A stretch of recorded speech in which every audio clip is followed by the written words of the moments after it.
Chérie, de Colette. Léa, donne-le-moi ton collier de perles. Tu m'entends, Léa? Donne-moi ton collier. Aucune réponse ne vint du grand lit de fer forgé et de cuivre ciselé qui brillait dans l'ombre comme une armure. Pourquoi ne me le donnerais-tu pas, ton collier? Il me va aussi bien qu'à toi, et même mieux. Au claquement du fermoir, les dentelles du lit s'agitèrent. 2 bras nus, magnifiques, fins aux poignets, élevèrent 2 belles mains paresseuses. « Laisse ça, chérie, tu as assez joué avec ce collier. »« Je m'amuse, tu as peur que je te le vole ?» Devant les rideaux roses traversés de soleil, il dansait tout noir, comme un gracieux diable sur fond de fournaise. Mais quand il recula vers le lit, il redevint tout blanc, du pyjama de soie aux babouches de daim. « Je n'ai pas peur, répondit du lit la voix douce et basse.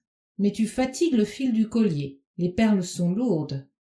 Elles le sont, dit Chéri avec considération. Il ne s'est pas moqué de toi, celui qui t'a donné ce meuble.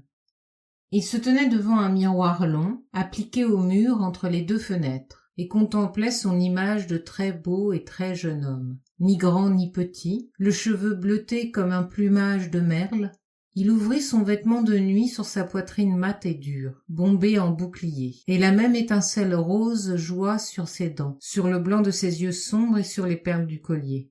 « Ôte ce collier, insista la voix féminine. Tu entends ce que je te dis ?» Immobile devant son image, le jeune homme riait tout bas. « Oui, oui, j'entends, je sais si bien que tu as peur que je te le prenne. » « Non, mais si je te le donnais, tu serais capable de l'accepter. » Il courut au lit, s'y jeta en boule. « Et comment? Je suis au-dessus des conventions, moi. Moi, je trouve idiot qu'un homme puisse accepter d'une femme une perle en épingle, ou 2 pour des boutons, et se croit déshonoré si elle lui en donne 50. 49. 49, je connais le chiffre. Dis-le donc que ça me va mal. Dis-le donc que je suis laid. » Il penchait sur la femme couchée un rire provoquant qui montrait des dents toutes petites et l'envers mouillé de ses lèvres. Léa s'assit sur le lit. « Non, je ne le dirai pas, d'abord parce que tu ne le croirais pas. Mais tu ne peux donc pas rire sans froncer ton nez comme ça. Tu seras bien content quand tu auras 3 rides dans le coin du nez, n'est-ce pas ?» Il cessa de rire immédiatement, tendit la peau de son front, ravala le dessous de son menton avec une habileté de vieille coquette. Ils se regardaient d'un air hostile, elle, accoudée parmi ses lingeries et ses dentelles, lui, assis en amazone au bord du lit. Il pensait, ça lui va bien de me parler des rides que j'aurais.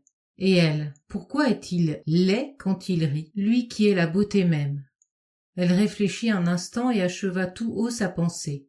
C'est que tu as l'air si mauvais quand tu es gai. Tu ne ris que par méchanceté ou par moquerie, ça te rend laid, tu es souvent laid.